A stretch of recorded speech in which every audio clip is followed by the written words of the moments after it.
పరిస్థితి. ఒక్కోసారి ఇది బాగుంటుంది, ఒక్కొక్కసారి ఇది అధ్వానంగా ఉంటుంది. ఒక్కొక్కసారి ఈ పరిస్థితి మనకు తగినట్టుగా నడుస్తుంది, ఒక్కోసారి పరిస్థితి కోసం మనం నడవాల్సి వస్తుంది. ఎలాంటి వికల్పం ఉండదు. ఎందుకంటే ఎప్పుడైతే ఈ పరిస్థితి అధ్వానంగా ఉంటుందో ఏం చేయాలి అనే ప్రశ్న ఉత్పన్నమవుతూ ఉంటుంది. అయితే పరిస్థితి అధ్వానంగా మారిపోయింది, అందులో మనం కోల్పోతాం అంతే. అర్థమైందా?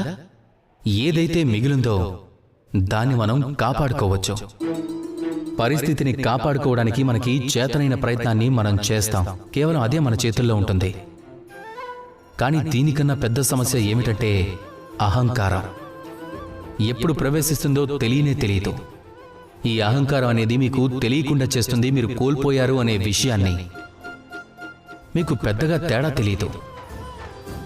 సరిగ్గా చూస్తే ఈ సూర్యుడు కూడా తన ప్రకాశాన్ని కోల్పోతాడు ఎప్పుడైతే అంధకారం వస్తుందో. కాబట్టి మనమెవరం? తన సమక్షంలో ఏమీ కాము.